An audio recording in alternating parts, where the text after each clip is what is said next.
Geomorphology is the study of the Earth's surface, most specifically the shape of the Earth's surface, but it's the shape of the Earth's surface evolves along with the ecosystems on top of the landscapes of whatever sort. So most broadly, I'm studying how the landscapes and environments that we see come to take on the looks that they do. Why does the landscape look like it does, or why does it work like it does, and how does that change over time, especially in response to climate forcing changes and changes in land use that affect our landscapes in a huge way.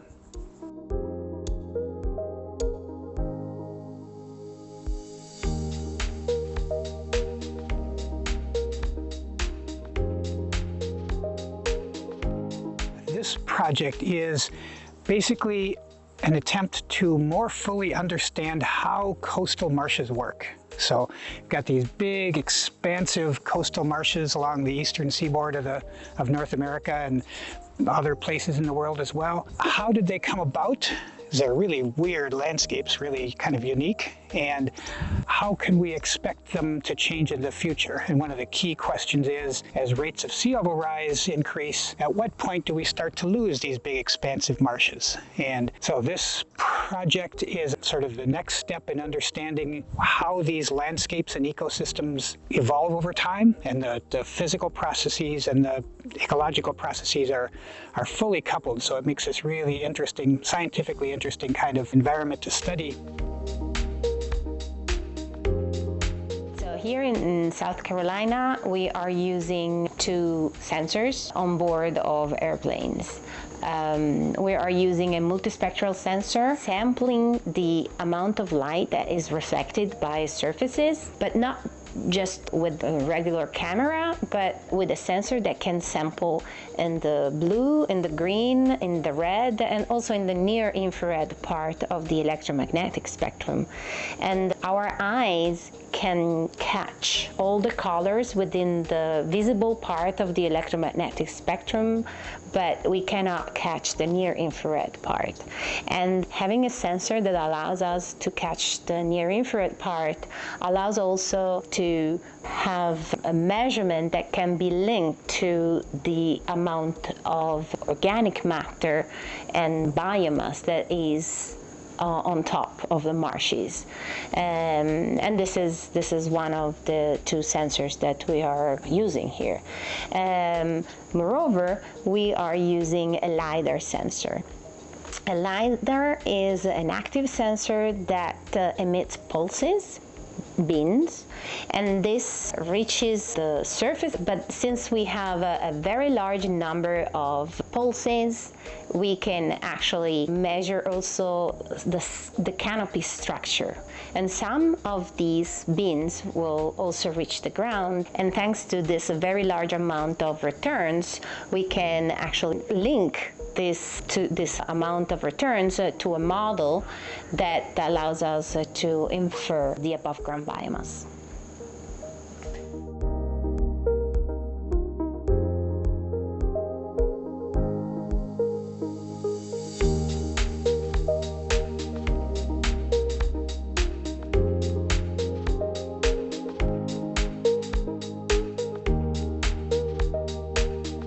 We have models that have been developed over the past 10-15 years, which, however, are not predictive in the sense that we need to compare what they predict with what actually happens in terms of the actual evolution of the system. And that's not been accomplished yet. And this is where this project tries to contribute towards this goal of setting up models that reproduce the patterns that we observed out there.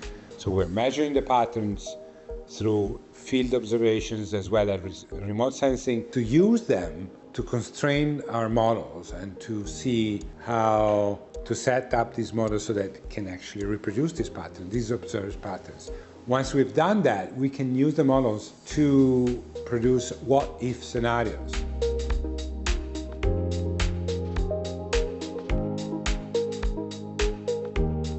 So there's worry worry about when we might lose these highly valuable environments, because as sea level, it's kind of intuitive that if sea level rises too fast, you drown this landscape, but it's definitely not that simple, because this landscape, this whole system wouldn't be there if sea level hadn't been rising for many millennia.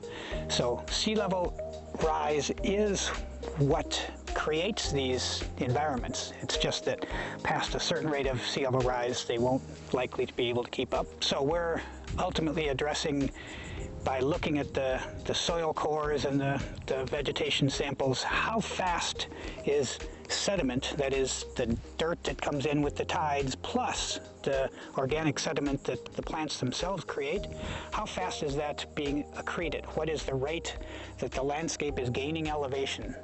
And we expect that to be about the same as the rate of sea level rise until the feedbacks that make that happen can't keep up anymore.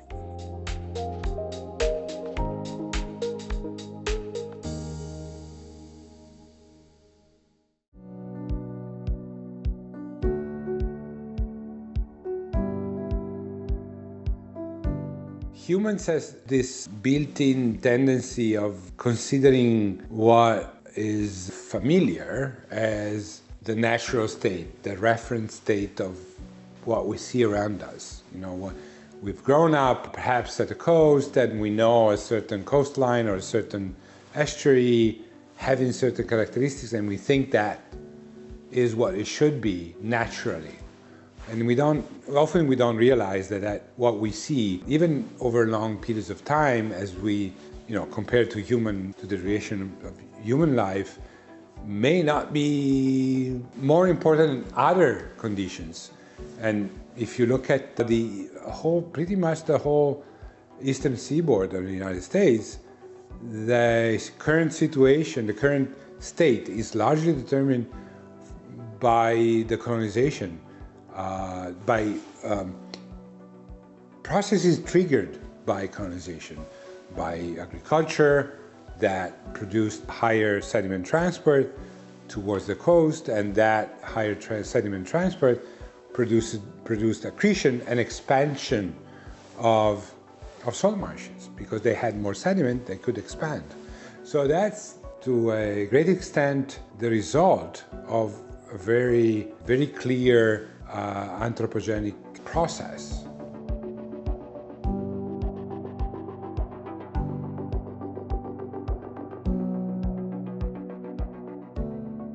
This has a long history of human use and habitation, dating back, many hundreds, if not thousands of years. So the PD, the Santee, the Waccamaw, the Sandpit, those are all, just a few of some of the peoples who were using this landscape. There's abundant resources in terms of in the forests, turkey, deer, all those things was here, as well as out in the salt marsh, oysters, mussels, fish, clams, so all the things that we enjoy and like to eat and that sustain us now, those were available to folks back then, and they took ready advantage of them. And their legacy is still here, out in our salt marsh, as in other places in South Carolina. There are, old shell middens, so mounds or piles of old clamshell, oyster shell that, may have been, various like refuse areas for, if you're collecting, having your oyster roast, those were left out there, or, other ones, more shell rings, which you might have heard of, kind of serving more ceremonial or societal purpose.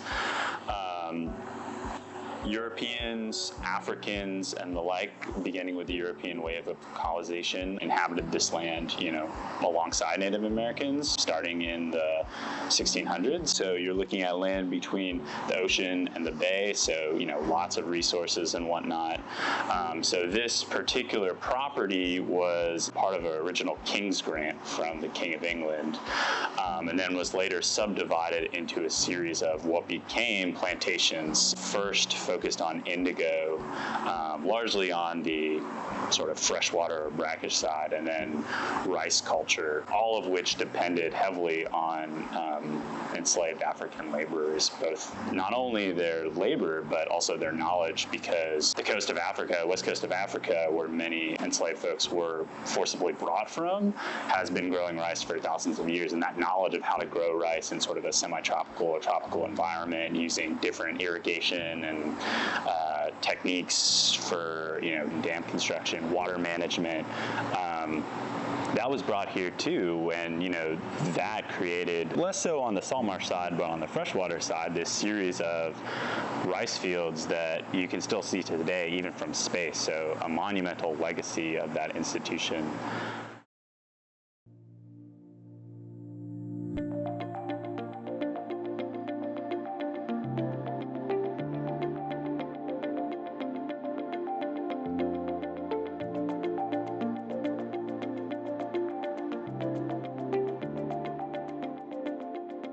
So you know how we often hear about diversity tending to make an ecosystem more resilient? The greater the diversity, the more resilient the ecosystem is. It occurred to me one way to express the hypothesis behind this project is that greater vegetation diversity makes the landscape more resilient, which is a cool kind of twist, that it's not just the ecosystem that resides on the landscape, but the landform itself, having this whole bunch of land out there, or at least it's land at low tide, that landscape is going to be more resilient the more species it's got in it. And there's parts of this marsh that have mostly one species that are going to tend to be less resilient than another part of it where we were studying when we went out on the boat that has much greater diversity of species and is probably much more resilient. These coastal marshes, tidal marshes, are one of the first places that it became really obvious to the geomorphology and the ecology communities that the landscapes and the ecosystems are fundamentally linked, that the processes that we think of as making the landscape evolve and the processes involved in the ecosystem functioning are thoroughly coupled. And we can't study how the landscape is going to evolve in the coming decades without studying the landscape, and vice versa. We wouldn't even get to square one that way.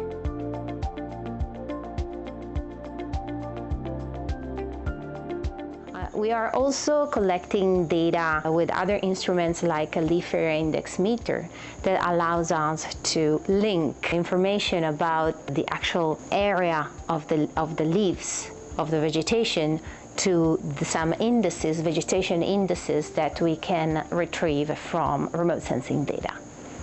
Remote sensing is a tool that allows us to explore large areas using sensors on board of UAV system or airplanes or satellites. And this is a key aspect in my research because I can calibrate this type of data using local observations, but then thanks to remote sensing, I can upscale this to large areas. And this is of key importance in the carbon cycle assessment.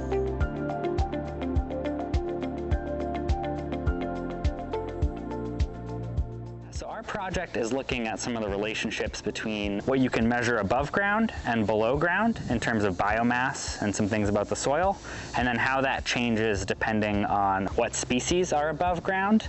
And using that information, we can do some interesting analyses with remote sensing and also get a sense of some of the spatial variation within the marsh and between different areas of the marsh.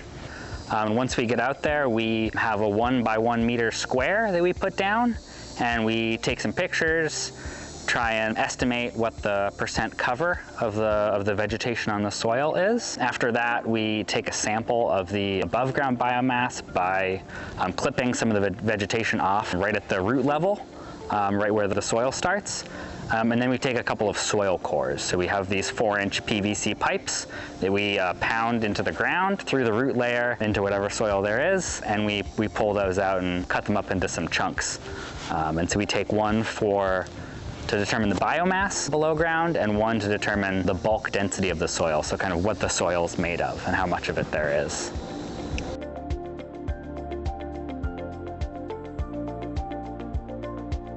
So we took, cores from the marsh, and now we are processing them. So in the beginning, we were washing core samples, the below ground core samples, from 26 different plot sites. And so we were just washing them down, putting them in the oven to dry out, weighing them. And then after we finished running through all 26 samples, each sample had 3 different components based on like 3 different depths. So like 0 to 10 centimeters, 10 to 20 centimeters, 20 to 30 centimeters. And so after we finished processing those, we began with the bulk density. And we're able to dry them out, grind them down, put them in an oven, dry them out some more, and then put them in a furnace for a loss on ignition test, where we were also able to see the percent organic matter from there. A few rooms over, that's where we were utilizing the oven to dry out the cores and the samples. We have another room that we utilize in the Wetland Center that has the scale for us to weigh our samples, and it has a few desiccators where we're able to take those dried out samples and put them into, and that eliminates any humidity from entering into the sample. And then another few rooms over is our muffle furnace where we do the loss on ignition testing. And so we started doing our LOI. So the process for doing, for example, the LOI takes about 2 to 3 days, not including the time to prep the samples. Actually, in total, it takes about maybe 2 weeks to process.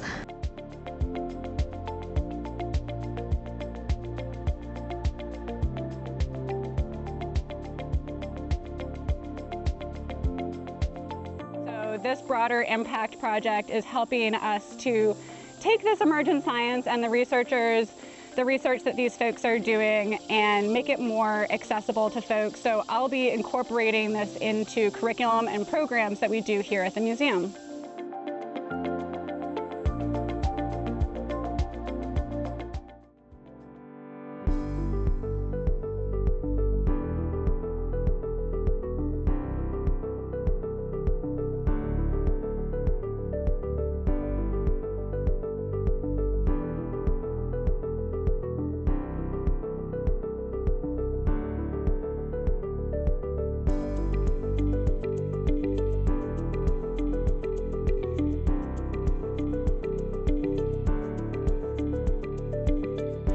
So, stepping back a little bit, big picture, people have been asking a lot for a bunch of years. With sea level rise rates increasing and expected to increase a lot, at what point do we lose marshes? Or for each specific marsh, at what point do we lose this marsh? But we think in this project, it's not at what point do marshes go away, but how much of a marsh goes away as sea level rise rates increase. So if we consider the interactions with a bunch of different vegetation species, each of them engineering its own kind of habitat, they don't all, we wouldn't expect them all to go away at once. So it might be a whole different paradigm for what we expect in the future for marshes. Not what year does a particular marsh go away in the next century, but, you know, sort of what percentage of the marsh goes away and how quickly does that happen? And it's a, you know, it's not a step function, but more of a question of degree and rate.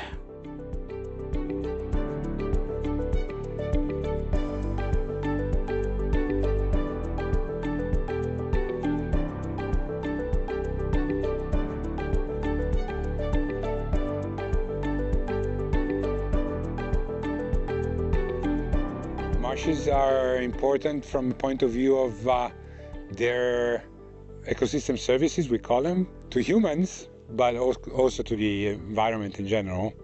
One of the important ones is carbon uptake, CO2 uptake. These are very effective in uptaking CO2 from the atmosphere and store it for a long period of time. So in a time of increased greenhouse gas concentrations, clearly this is an important service. A marsh, a unit area of marsh, uptakes up to 10 times more CO2 than a tropical forest, which is kind of incredible if you think about it.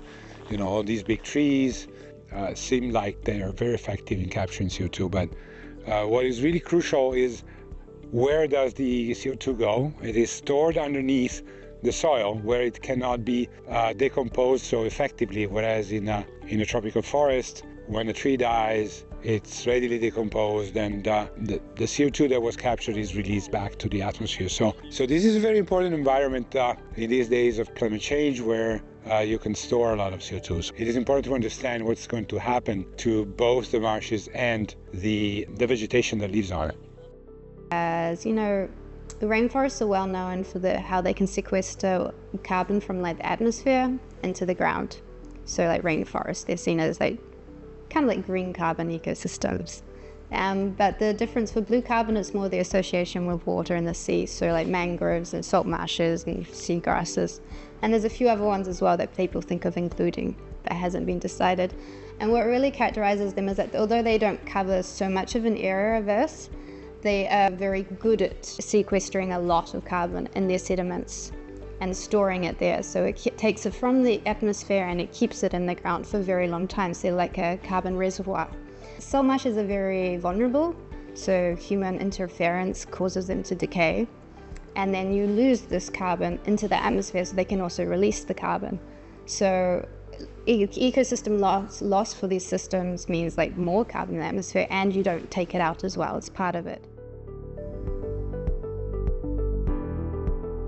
So we're hoping to just understand this process in a significantly more nuanced and holistic way than the scientific community currently does. And then sort of more practically, since society really cares about these marshes for the ecosystem services they provide, we would expect to be able to say something about what to expect in the coming century or so of increased rates of sea level rise. That how much the difference between thinking that in year X or in decade X in the next century this marsh will go away versus, which parts of this marsh are likely to go away at what sort of rates of sea level rise as rates of sea level rise increase. That's just a different expectation for society to have for the potential persistence of these valuable environments. Right now, because we're witnessing climate change, and in particular sea level rise is a key factor at the coast, and so the question is, what are the implications of climate change and sea level rise for these coastal areas? And if we want to be prepared, we need to know what may happen.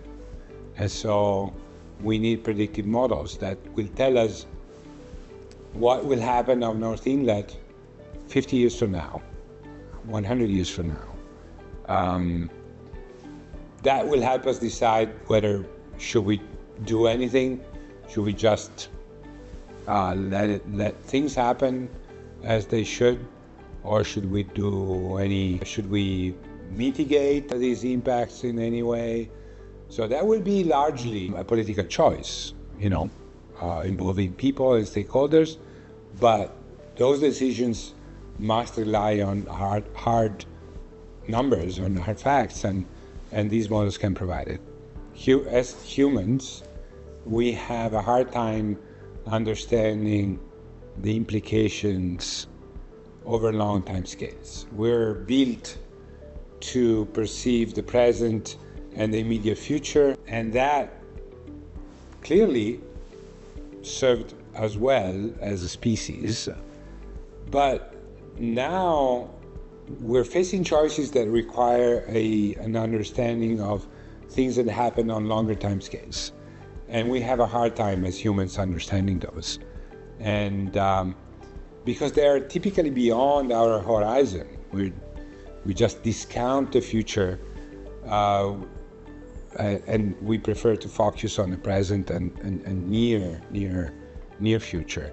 So one important fact, I think, is trying to rely on our ability to understand physical and biological processes, in this case, in a quantitative manner that will tell us things that we cannot simply infer by looking around us.